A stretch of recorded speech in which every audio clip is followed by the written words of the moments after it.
to deal with.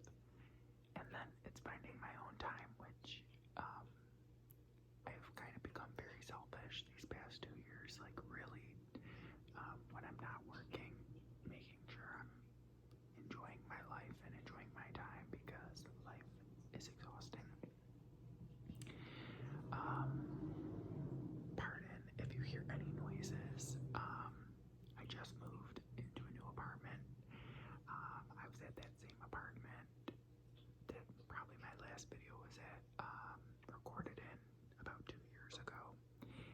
And I just moved into a new apartment, which has been a headache and a half, because nothing's ever easy, right? So yeah, just moved in. My first cat, Harvey, who's an orange tabby, he is stressed from the move. He is definitely a scaredy cat. He takes after his father. He needs a little kitty Prozac.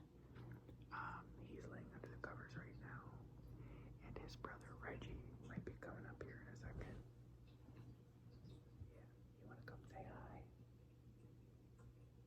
Do you want to come say hi? Come on.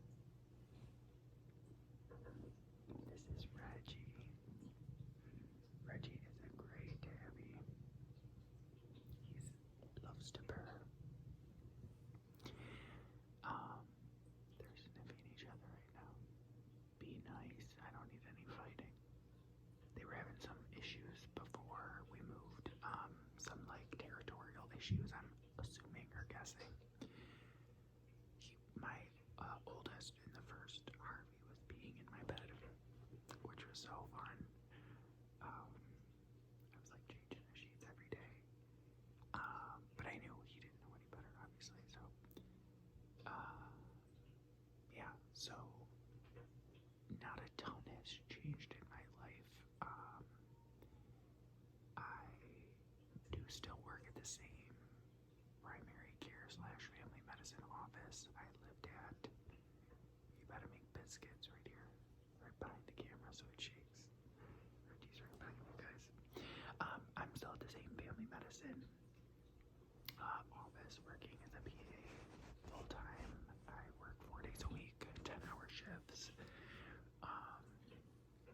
But there's a lot of work outside of those hours. There's a lot of charting and doing research for patients. Because I'm still that same old griffin that I've always been. I am a firm believer in doing the right thing, in trying to make the world a better place, and being the type of person that you would want others to be. And so the current medical system is not set up to provide adequate care to most people, especially with complex histories and comorbidities. A 30-minute appointment for an acute or a follow-up or a physical or an annual wellness visit is not enough time, in my opinion, to adequately care for someone. But I have to try to make do in the system that I work in. So I end up telling a lot of patients, I'll do as much as I can today in these 30 minutes, but I'm probably going to have to go home and do some more for you. So I do a lot of chart reviews for patients, because I found that a lot of providers, again, mostly due to the time constraint, I hope, miss a lot of things, a lot of blood work results that go missed. I once had a patient who had a hemoglobin of 8 that was done in like November of 23, and I saw the patient, or November of 22, and I saw the patient almost a year later, as she had fallen through the cracks, and I checked her finger stick hemoglobin in the office, and it was 5.2. She ended up in the ER and was transfused with packed red blood cells. So it's things like that, or people that are getting care elsewhere through specialists, or mostly specialists, I would say, and specialists aren't even following what guidelines are newly recommending. I'm finding a lot of nephrologists, which are kidney specialists, measuring urine protein to creatinine ratios instead of urine microalbumin to creatinine ratio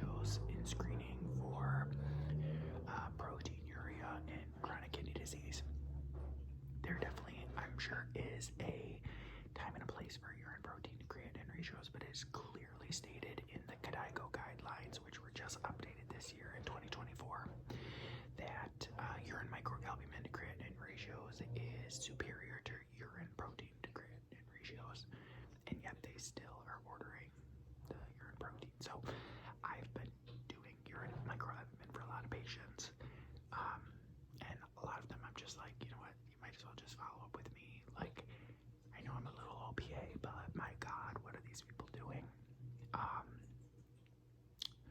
So it's exhausting. People are very sick out there, both physically and mentally. Mental health is unbelievably rampant. There's a lot of mental health issues. Sorry, Reggie's going to the bathroom. Reggie. My God, there's 3 litter boxes, and of course he has to pick the one right in here. A lot of untreated mental health, and a lot of untreated mental health turning into physical manifestations of mental health, which is super common. But it's really hard as someone with mental illness. Like, I do what I believe is due diligence of ruling out a lot of organic causes of people's physical symptoms, and then when we've run the gamut and seen multiple consults and done multiple imaging studies or labs or whatever, nothing's coming back. Having that discussion about mental health, and a lot of times I have had success starting people on antidepressants, and having some improvements in their physical symptoms as well. I still do a lot of research in my own time and realize that there is a huge connection with the brain and physical symptoms, and pains turning chronic, and how anxiety and fear has a play in that. A lot of things are so multifaceted and complex. It's not as black and white as what I thought medicine was before I got into medicine, which is no surprise now looking at it. Like, duh, things are complex and hard, but patients come in and they want a quick answer, and it's not as easy as, hey, this is what you're doing, you got to change to this. There's so many different aspects that play into pretty much everything. What else? I don't know.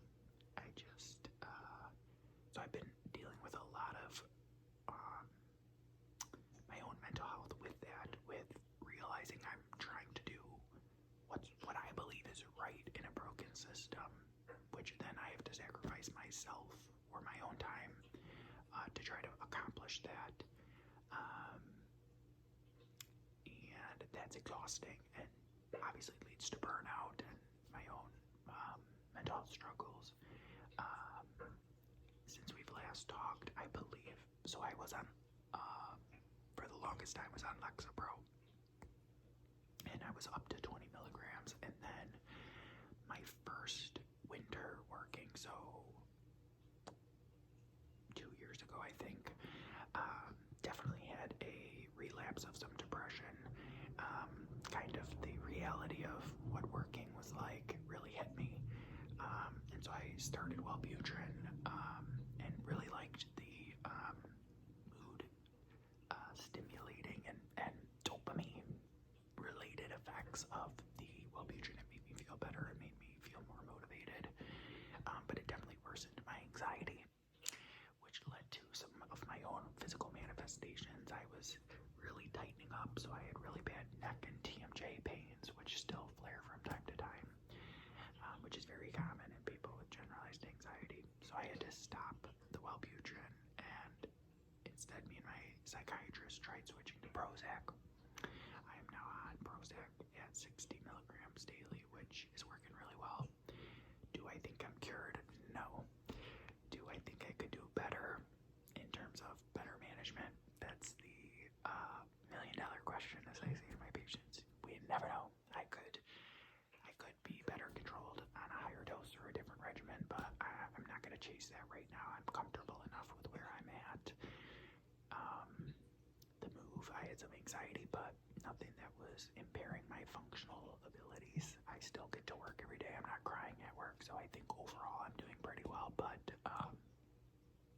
definitely seeing the world around me and seeing all the broken systems and people changing and no one giving a fuck about anything just, it can be, and I don't know if this is, you know, some of my underlying depression still being there, or some of my kind of pessimism, and I think it's nihilism that I have. It feels like an impossible task to be working in such a broken world and trying to make good out of that, with our government and the economy and just everything. I could just go and go and go and talk and talk and talk, and thankfully me and my brother do talk about a lot of this stuff, and it makes me feel better talking about it. But it's wild to see people's just blissful ignorance, not thinking about these things. I wish I had that, but now that my eyes are open and I wear my tinfoil hat, I can't not see it, so it's hard. So yeah, that's kind of an update. I'm married to work pretty much.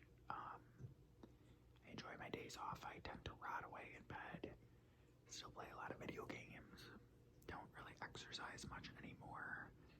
Went down my own rabbit hole of research on weight and exercise, and I do think there's a high prevalence of some sort of an exercise use disorder, kind of like substance use disorders. I do think people get somewhat addicted to the gym, and I had my own feelings of this. You know, the kind of the criteria for a substance use disorder typically is, you know, needing to do more and more to attain the same level of, or the same feeling, withdrawals with not going to it, sacrifices in your social or personal life, to continue using that substance. And I feel that happens quite a bit. You know, I even talking to patients, like, the body dysmorphia is real. People are coming in with a BMI less than 30, which don't even get me started on BMI. I bet I've talked about it before. I know I've talked about it before here. BMI is stupid, and the AMA is trying to get rid of it. Don't even get me started on the AMA. The American Medical Association wrote a very terrible letter to the American Academy of Physician Associates, or now Physician Associates, basically saying, like, PAs will never be doctors, which we're not trying to be. But I pretty much am doing the same level of care for patients that the doctors at my office are. I see 17 to 18 patients a day. I am working them up. I am following up. I am ordering labs, ordering images, interpreting those results, referring, doing my own research, treating patients. And so for them to kind of, it's all about this, like, scope creep that they're talking about, where, you know, these advanced care practitioners like PAs and NPs, they feel are encroaching on their jobs and limiting their ability to do their jobs, or kind of limiting what it is to be a doctor versus a mid-level provider. But I will tell you, I don't. I respect my doctors. I love working with physicians. I will never want to practice on my own. I think that what I've learned in all of my years of working, 2 years, so I'm like an expert, but what I've really learned so far is, like, you know, your profession or your designation, your degree does not define who you are, because I've seen MDs, I've seen DOs, I've seen PAs, NPs, RNs, LPNs, MAs, all across the board in so many different ways. You know, you'll get an MD who clearly doesn't give a shit and provides terrible care, and you'll see a PA who goes the extra mile and is doing great work. I'll see LPNs who don't give a shit and, you know, don't do things, and I'll see MAs that do amazing work. You know, you can see people all over the place: psychiatrists, psychologists, therapists, registered dietitians, pharmacists, all over the board. So to me, this whole debate about people's degrees and designations, to me, isn't as important, because I don't give a fuck what your title is. I care about how you care for someone, and your passion and your compassion and your quality of care that you provide. So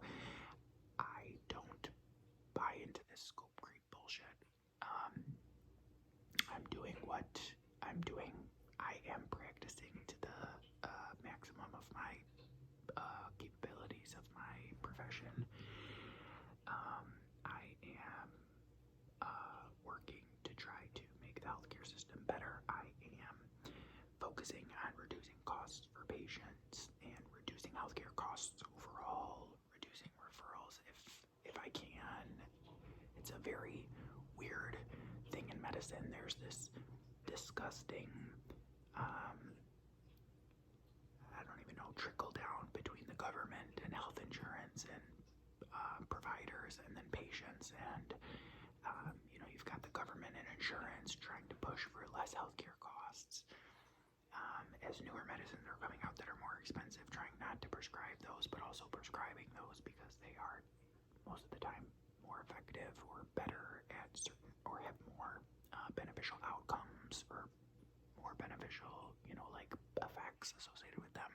But knowing that those are driving up healthcare costs, which then are going to lead to health insurance companies raising premiums and this, that, and the other. It's just like, it's a fucking never-ending cycle, and playing the coding game and trying to ensure that my practice is making a living, but also not wanting to nickel and dime my patients for every single thing that we do in a visit, because then a lot of times with high deductibles they're gonna have to pay out of pocket. It's just like so much to think about and constantly balance that it's fucking exhausting. And I think that a way that a lot of my colleagues get around that is they just don't think about those things. But I don't know how they can. I don't know how you can not think about those things. I'm constantly telling patients, like how broken the healthcare system is. Hey, I'm going to send this prescription to your pharmacy. If there's a prior auth needed, if the cost is crazy, I'm not going to be told. Unfortunately, a lot of times pharmacists are reaching out to me and telling me this. They're expecting, I don't know, you to tell me or something. A lot of times they'll say the pharmacists will tell the patients, oh yeah, we reached out to your primary, we haven't heard anything. Baby, I've received nothing. Okay, so the other part of this, in this broken healthcare system, is patients having to be their own advocates. So talk to a lot of patients, like, if something doesn't seem right, you gotta just give me a call, send me a portal message. That's the only way I know, or I can look into it. A lot of times I'll have to call pharmacists and be like, what's the hold up? What's the deal? Oh, there is no issue. Oh, okay, so why did my patient just call saying she couldn't pick up the prescription? It's just like, it's one thing after another, and prior auths are a whole other thing. But I could just ramble about the healthcare system. It's a fucking disaster. People are not getting good care. We are keeping people alive for way too long, and they are living miserable, terrible lives. We have terrible treatments for pain and dementia right now, and people are suffering because of it. There is an unbelievable amount of opioids and benzodiazepines still being prescribed, when there is plenty of evidence showing that really they have no place in our current management of long-term mental health and long-term pain.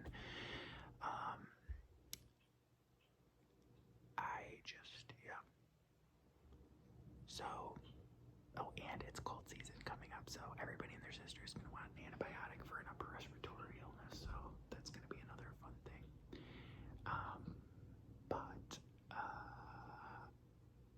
Yeah, that's work.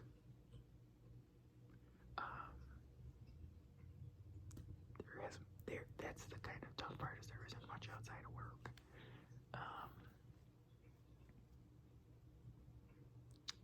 I have had pretty much zero luck in going on dates and all that fun stuff.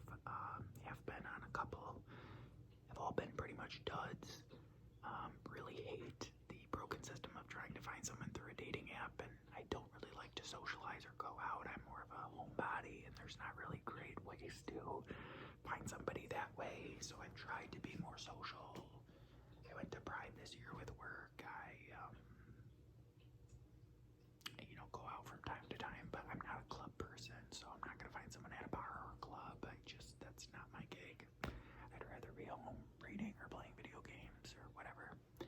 So just taking it one day at a time. I'm really enjoying my me time. I love my life, in a sense. I continue to get up every day and go to work and do my things that I need to do, but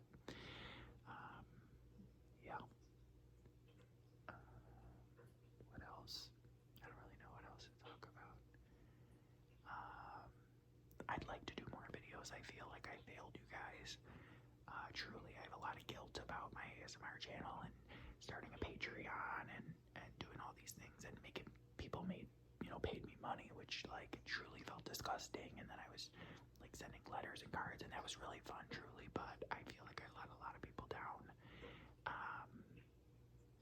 And the channel in general, just feeling like I let you guys down. I just needed to kind of separate for a little bit. I will say I'm definitely not in the most positive mind state, clearly, as I talk about all these things kind of in a negative light. So I don't feel that that's a great vibe to help people relax and sleep. But I also want to say hi to my friends and the people I love, and to the people who've supported me all this time. So yeah, so once I get my apartment, just like I said last time, it never did. Once I get my apartment all sorted out, I'm going to show you guys an apartment tour. We'll see if that happens. Would love to know what you guys would like to see more of. I liked doing the murder mysteries. That seems to be a little bit more controversial nowadays. I do like things with research involved or telling a story. If you guys want me to research a medical thing, I could do that. I don't know. I'm open to suggestions. But things where I do it all in one take, that tends to be the easiest for me. Just from a time aspect, like, although this video, is all in one take and may not have the best moments from time to time, it's easier for me to record a video and just upload it as opposed to like editing it. Just don't have the time or the will to do that. So yeah. So let me know. Sorry for being absent for so long. I hope you guys have all been good. Please be gentle with yourselves. It is so hard out there. Please get out and vote. And yeah, if you guys have any questions, concerns, please let me know in the comments below. I hope you've been well, and I will see you in the next video. We're gonna go till 25 minutes because that's a long, nice long video.